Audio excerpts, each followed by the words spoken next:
What do you mean I can't just answer fate for every question?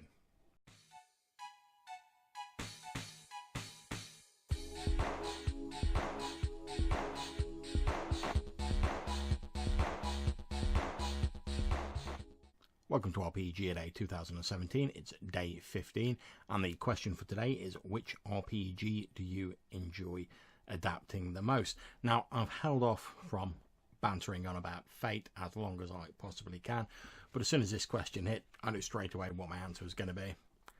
It's this bad boy here, Fate Accelerated.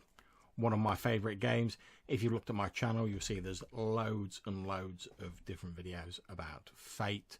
I've got blog posts about it. It really is one of my favourite systems. Now, it's not to everyone's taste, I get that, but one of the things I enjoy about it is the fact there is a lot of stuff out there for it, and it's all pretty much plug and play.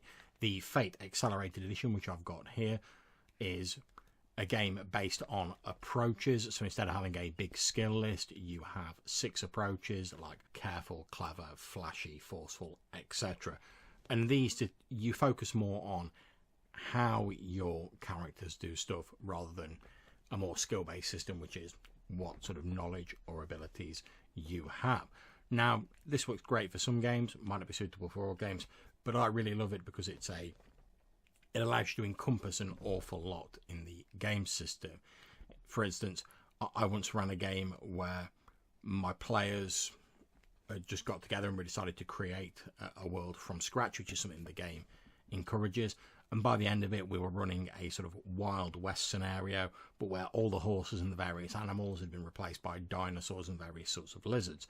And instead of Native Americans, we had a sort of lizard man species who were coming into conflict with a new wave of settlers. And it was a fairly humorous, not serious game, but it was a very playable game. It was only a one-shot. All the players seemed to enjoy it, and we got the whole world created. We got the NPCs created with the whole plot line going on, the characters made, all within the space of 4 hours. It was very easy.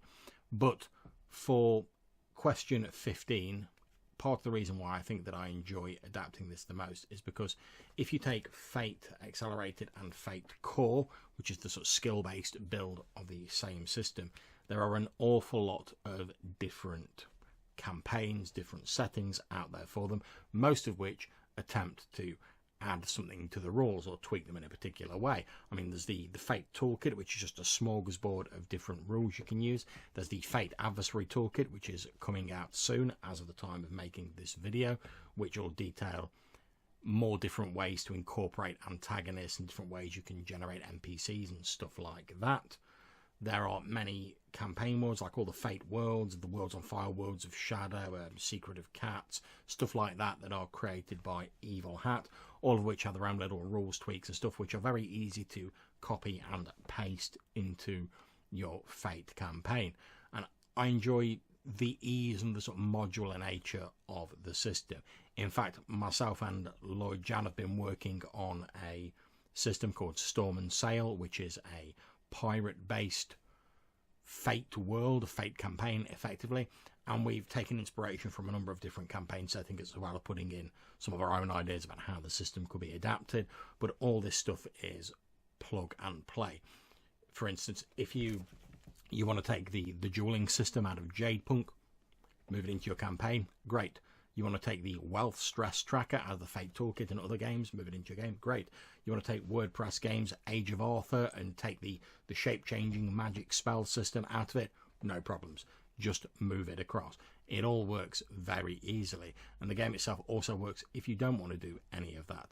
So I think that is why I'm going to give Fate Accelerated and the Fate system in general as my favourite RPG to enjoy adapting, because there is a myriad of information and rules, bits and pieces out there that you can pull on for inspiration and that you can look at to see how it works, take it apart to inform your own decisions about how you want to tweak the game to make it right for you. And the game system by default is broad enough and has a wide enough scope that it allows you to do that with the greatest of ease. So there we are. I hope if you've enjoyed this video, you'll consider clicking on like and subscribe, and we'll see you next time. Take care.